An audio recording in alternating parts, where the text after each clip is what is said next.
Feeling the location of the body.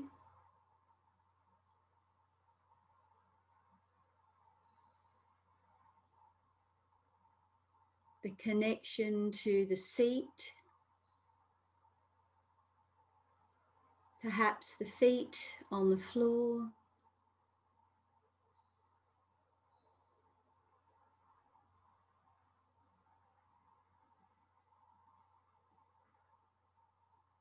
And noticing our body location is experienced through the senses. Sensing the feeling of weight, the body pressing down to the seat, the floor, the backrest of the chair perhaps. Sensations on the skin.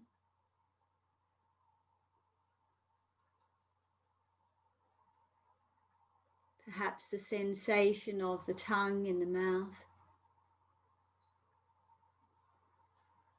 Or areas of pain or discomfort.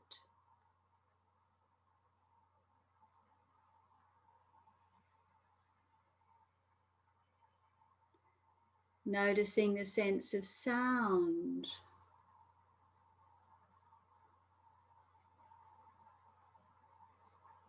Through both the ears, giving us that sense of location in relation to the surrounding sounds.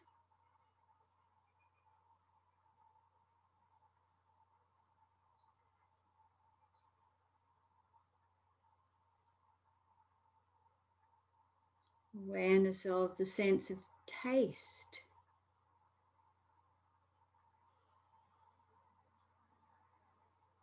And perhaps there is smell in the nostrils or aroma.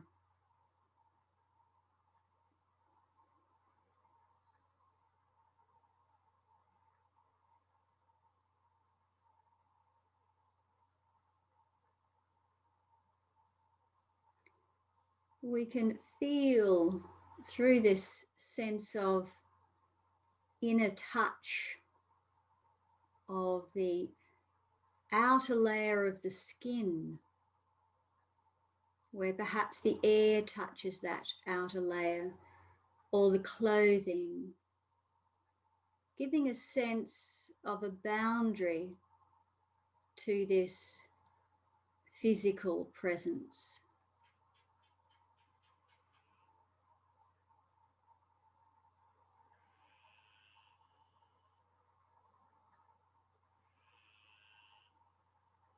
But let us now feel into a sense of being,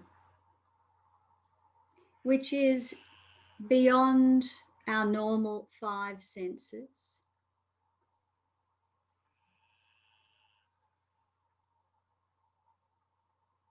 We are simply sensing the I am presence,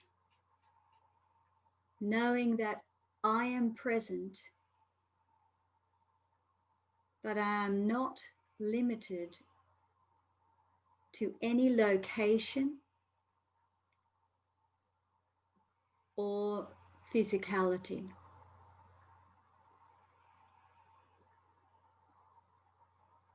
Allowing that sense of presence to expand.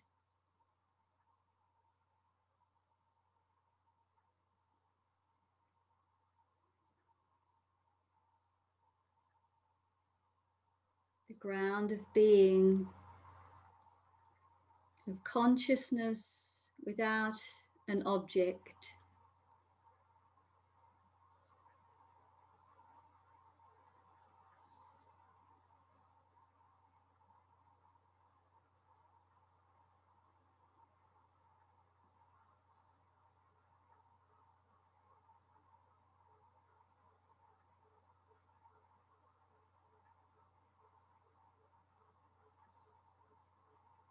Containing everything all of nature, all objects, yet limited to nothing, limited to no thing.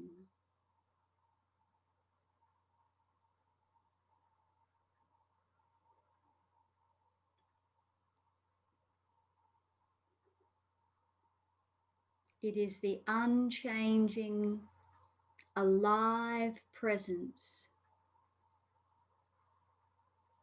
that has always been and always will be experienced until the passing of this body, which allows us this experience. Consciousness will remain, but the porthole of experience will be, is mortal and will pass.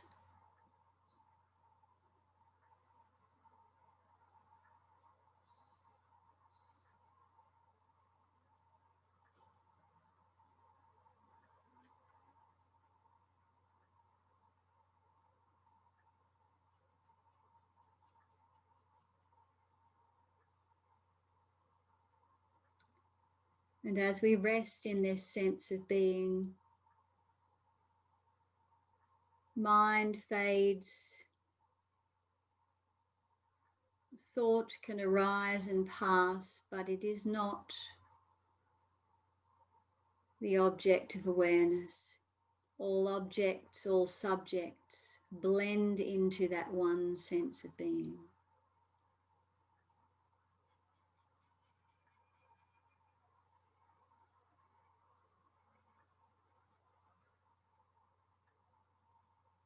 So now as we begin to withdraw from the expanded and infinite sense of being back into the sense of separate objects, this separate body sitting here on the chair, a sense of the room around us and other objects within that room.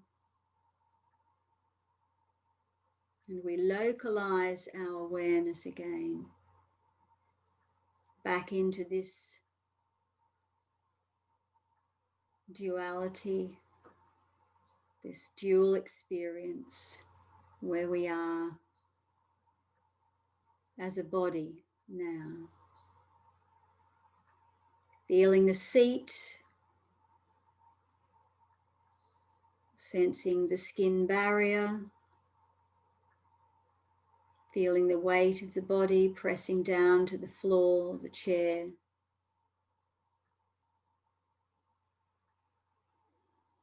Allowing the breath to come into awareness, the subtle breath that connects outer with inner.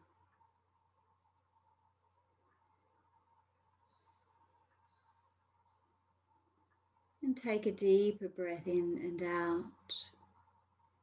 And then open your eyes if you wish. If you prefer to keep them closed, that's okay too.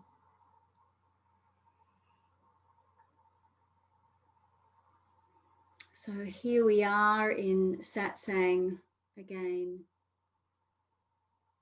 and reminded that we are experiencing the world of duality through this physical presence, that we were born into this dual world as a tiny little baby. And as that tiny little baby, all was one. There was no sense of separation until we were trained into that. We were given a name by our parents. We were taught that I am Saraya, I am Ish, I am Colette. We were taught to name this body. And slowly, the objects in the world around us were named, and we learnt language. And the expectations of the culture were slowly taught to us through yes and no and good girl and bad boy. And thus we grew in life with all the experiences that came from our unique set of circumstances, or the Dharma unfolding, our path unfolding as we move through life. And at some stage, for those of us here, something woke up inside. Perhaps that came through a dissatisfaction with life. Perhaps that came through a trauma or a loss, or just a deep curiosity about life. What's it all about? Why am I here? Who am I? And none of this can be forced. It all has to arise organically and naturally. And then we water that, we grow that. If that is our dharma, that is our path. Often it's the seeking of happiness or contentment or calm or peace that drives us on with this. Sometimes it's a deeper yearning to be one with God or love.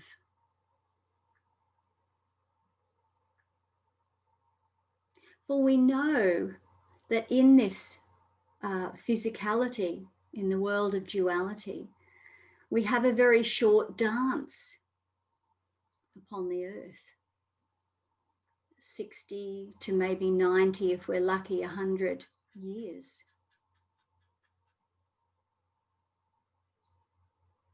That our time here is limited, and that nothing is for sure and certain. We live with uncertainty. And the yogi learns to live with that. The only thing that is certain is this moment, because it's the only thing in existence. Yet our mind wants to race ahead. What if? And it wants to drag the past into the present. However, as we begin our deep inquiry, we see that the mind, although it's a wonderful tool, will also be our demise if we identify fully with our thoughts or the thoughts that are passing through, because they're not our thoughts, they are simply thoughts. Yet the sense of identification holds on to those thoughts and makes them my thoughts.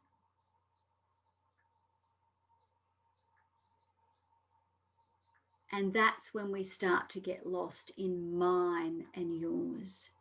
It was my idea, where the separate self wants to claim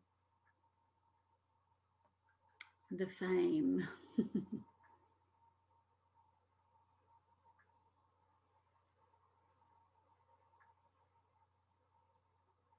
So knowing that we only have now, this moment,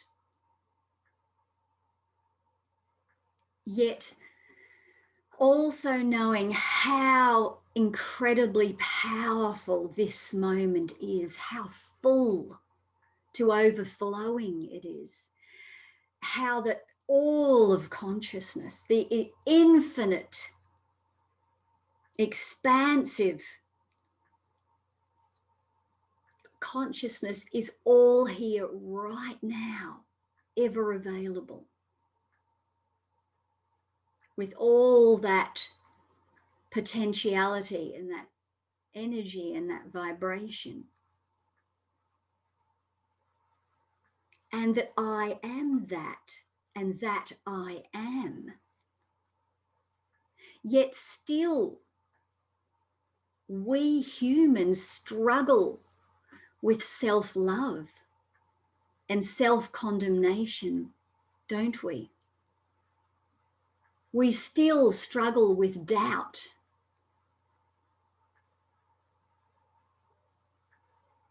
Yet we know, we understand that we are the one consciousness, as one, expressing here through multiplicity, diversity, with all the different wonderful personality types, all the different flavors, yet each and every one perfect as it is. Yet still we doubt.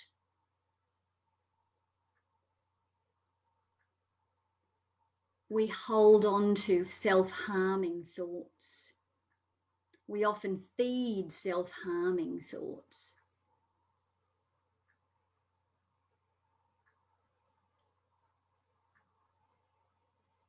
Yet we are perfect.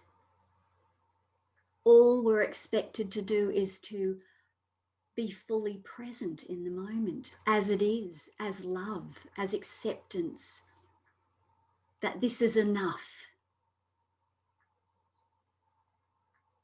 And then there's this beautiful sense of peace. Whether you're weeding the garden, or shopping, or changing a nappy, or sitting with a loved one as they're dying, or tending to an animal who is struggling and sick. If we can be fully alive and present to each moment, then consciousness is flowing through much more than the separate self. And then the empowerment of love and peace is with us in each moment. For the separate sense of egoic identity falls into the background, and a deep sense of presence and openness is there. And with that comes a wonderful sense of awe.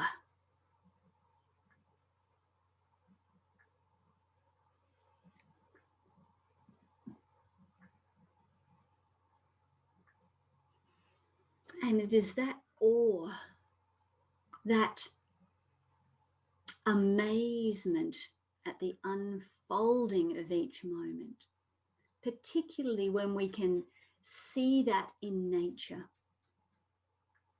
It's easier for us in nature because it's not so personal. It's not in human form, it's in a natural form, whether that is through nature, through the creatures of the earth, or the forests of the earth, or the rivers, or the oceans. It's much easier for us to see the perfection and the beauty. When we wander through the forest, do we go, oh, look at that dead log there, we must clean that up? Or do we notice the struggling vine around a tree needs some medicine? We don't, do we? Do we criticize the dead leaves lying on the bottom of the forest floor? No, it's all perfect. It's the cycle of life. We forget that in human form, we're also a part of that.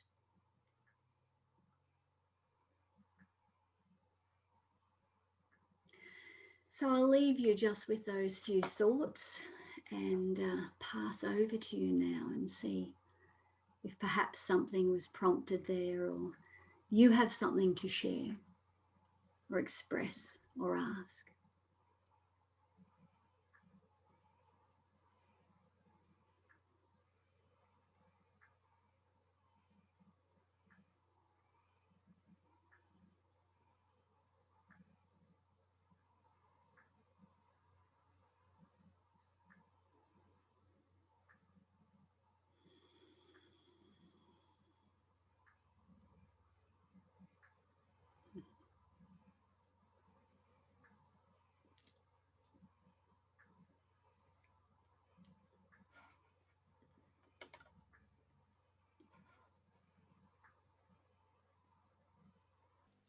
Also, I've had a bit of a cavalier approach, I think I would say, to this virus, and although I'm aware of the vast amount of suffering that's happening around the world, and I realize that whenever I have a cavalier approach to anything, the universe often responds and humbles me. And so I want to try and preempt that a little bit if I can, because I could do without the universe giving me a slap around the wrist again. I'd rather take the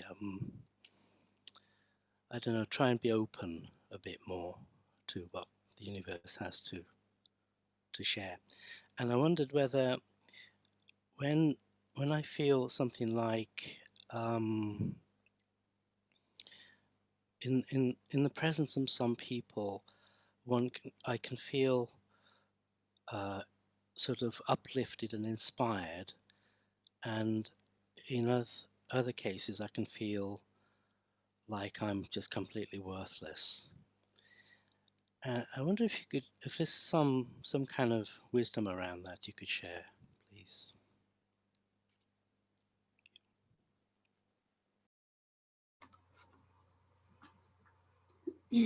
Whenever we are having an emotional response or reaction, even if it's prompted by the presence of another, it's ours. We need to look here always first. Now, sometimes, very clearly, we're being directed to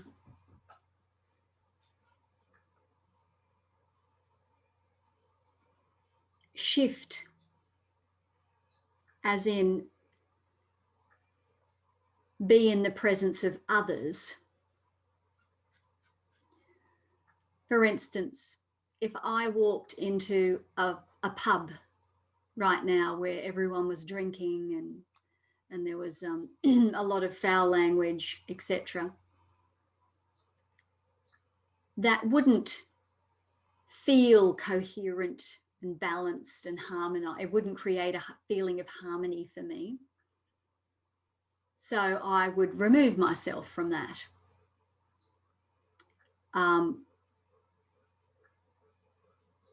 Not making that wrong, because they're doing what they're doing and that's absolutely fine, but it's not the energy that I would choose to be in. So discrimination, first of all, I'll just mention that.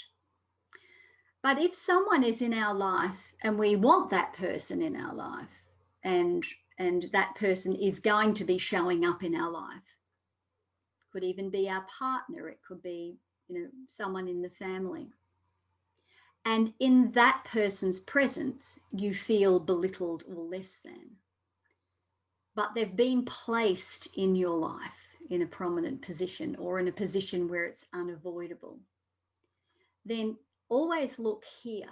What is it in me that doesn't feel enough? What is it in me that is still holding on to self-judgment, recrimination, self-judgment, What is it in me that doesn't feel enough? Because it's never out there. So first of all, on that level, there's that aspect. But then there is, who is it that doesn't feel enough? Because consciousness, me as a being of consciousness and love on that vibrational level, is always enough. And we know that.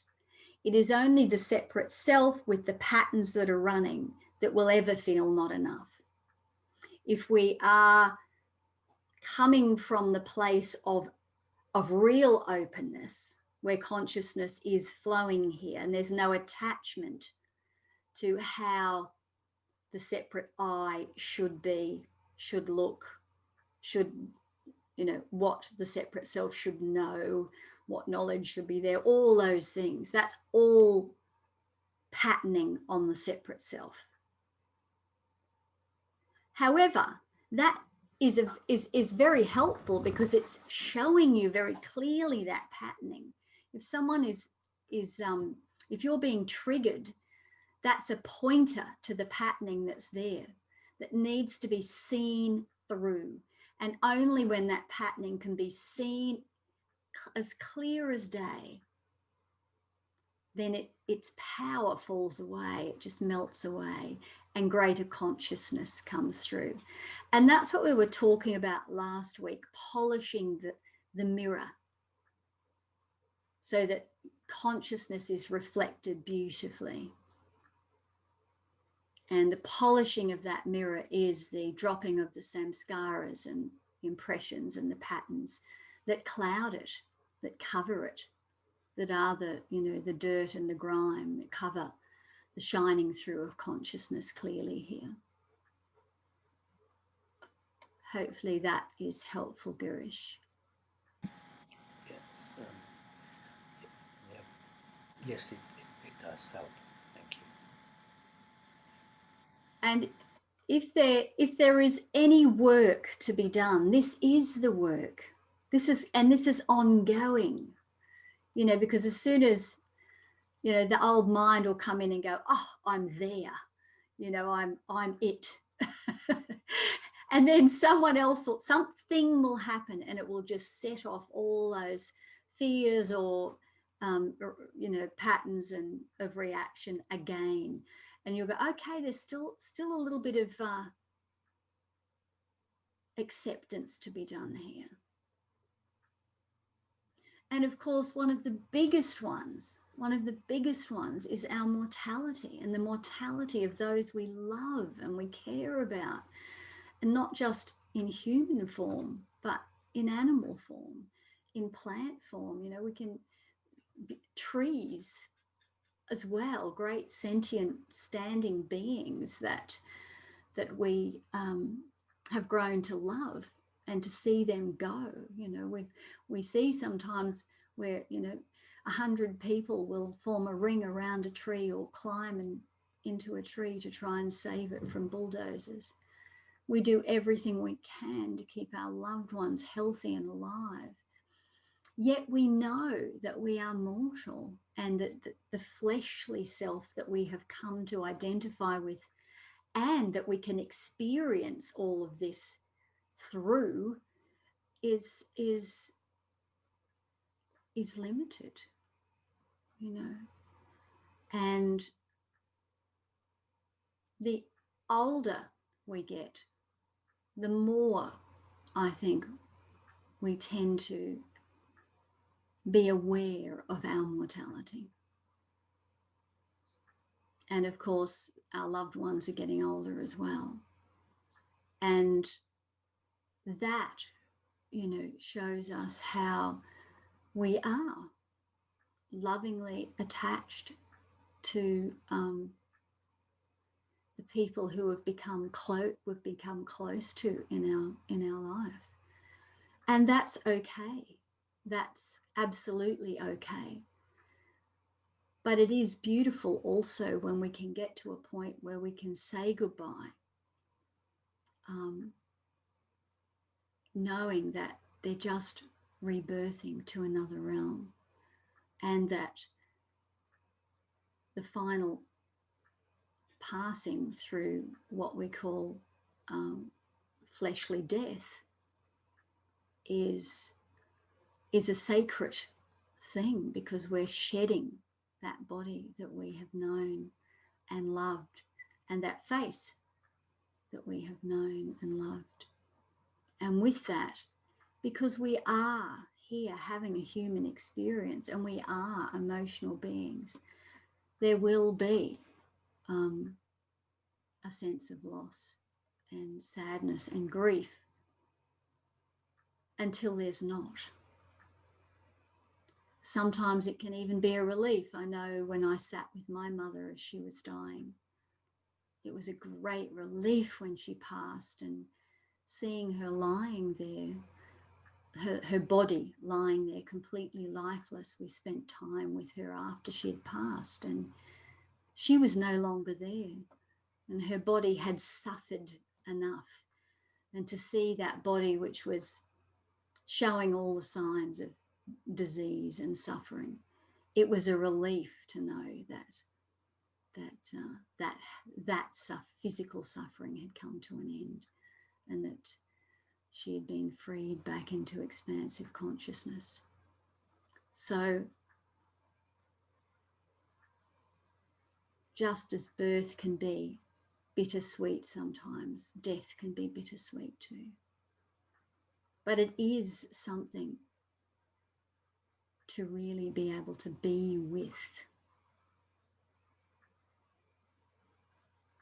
and embrace in a loving and sacred way.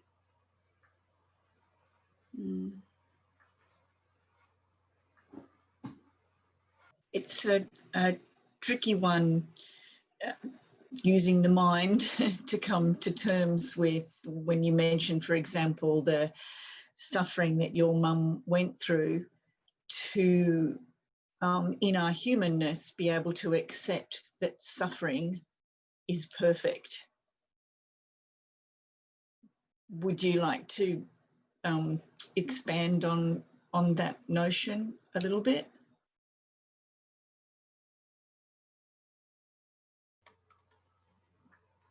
Yes, it is an interesting one. Having now been with and seen quite a few of people that I've cared about and loved pass, and be with them just before they've passed, and also be with the body after that passing, and also understand that there are different forms of suffering. I've known wonderful people who have suffered physically but been okay mentally with their passing. When I say mentally, I mean in themselves they are resigned and they're okay that it's the end, coming to the end of their life. But I've also been with those who have focused on regrets toward the end of their life, deep regrets, and felt as if their life had failed them in some way, and that they had failed life in some way. And that is suffering. That is real suffering.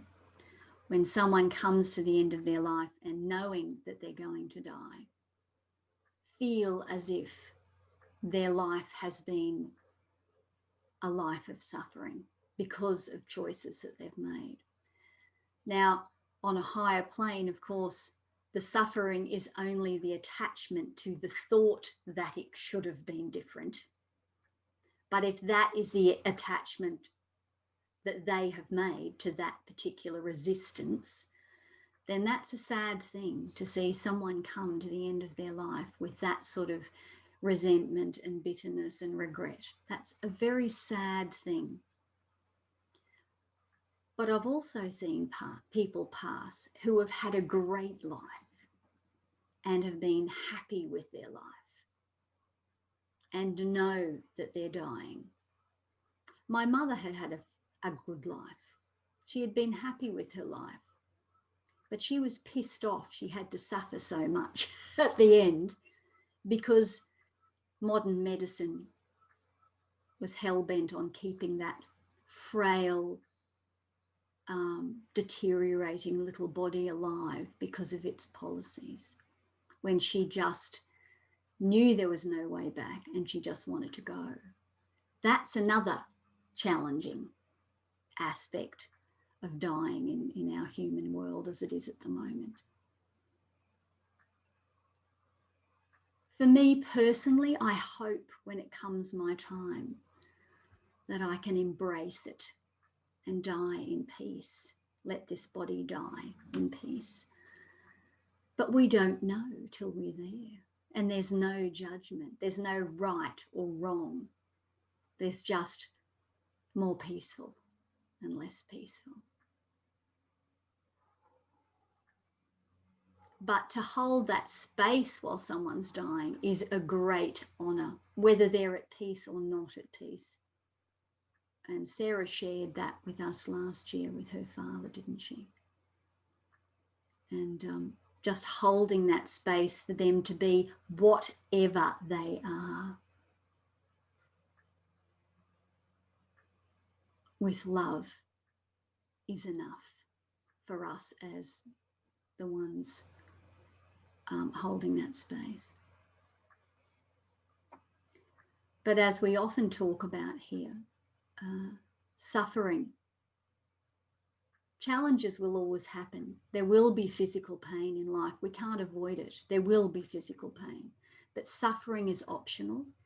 And I'm talking about the suffering where the mind resists what is.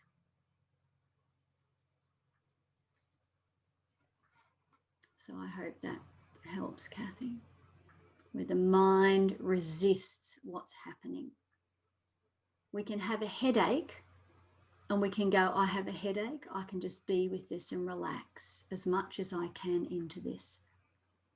Or we can resist that headache and make it wrong and get pretty fired up about it. Just using a headache as an example. Okay, Kathy.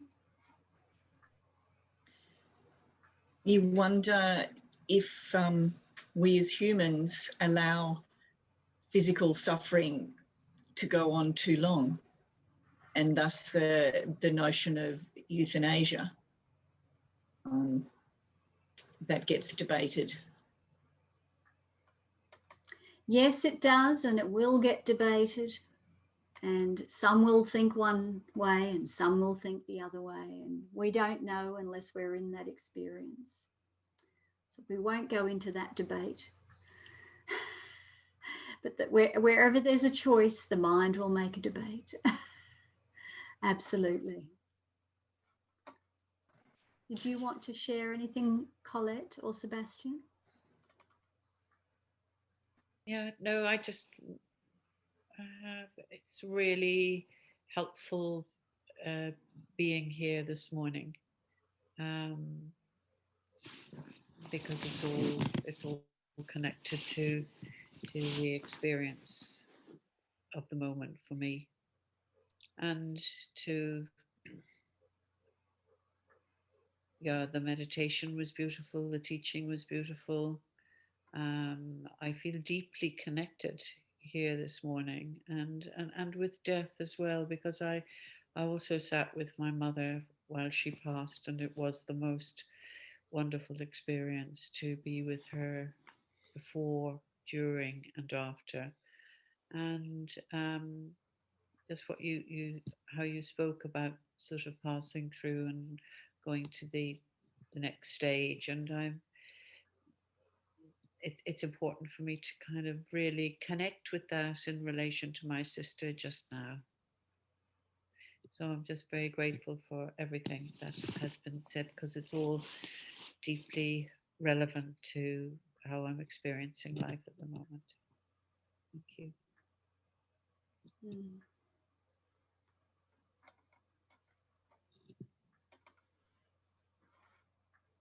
Thank you.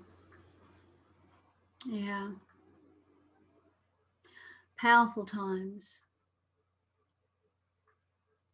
And our hearts are with you. It's always a very potent time when someone's passing is imminent, particularly at the moment, because you may not be able to be with your sister either. So that will make it more challenging, because there is a part of us, you know, when someone's passing that we love, that we want to be there, sort of to hold their hand perhaps, or massage their feet, or anoint them with some oils, or whatever it is that may bring comfort to them at that time.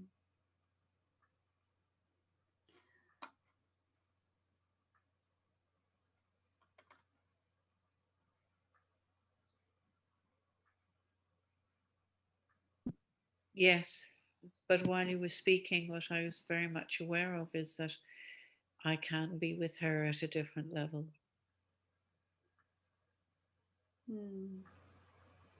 Yeah. And there's that, you know, for your peace, there perhaps needs to be an acceptance there too. Yeah. Thank you. I understand that too when I was with my son taking his last breaths, and he had been on life support, and I didn't get to hear his voice to say goodbye. And that was challenging, seeing someone so young, so unnecessarily, it seemed at the time, leaving without an opportunity for us to prepare for that together. Yet we had a silent preparation in the hours after he was taken off life support too, where I had that incredibly, I'm so grateful for the gift. At the time, I thought it was such a long time I had to wait for him to take his last breath, but it gave me that time, 11 hours, to be with him, to massage his body, to talk to him, to tell him all the things that I'd always wanted to share with him. So it was a very, very sacred and beautiful time, as well as a sad time, of course. There was many mixed emotions, but I am very grateful that we had that time. Yeah. So holding you all in our hearts, I think I can speak for us all as one tonight. Let's really all remember that we are one, we are together, that we are perfect in that aspect of love, peace, and that as we polish and shine the healing mirror, then consciousness will shine brightly here, shine more brightly. But we have to keep polishing, because it tends to get fogged up again, doesn't it?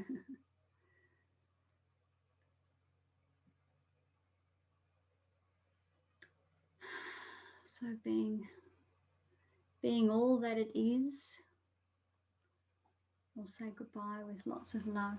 Namaste.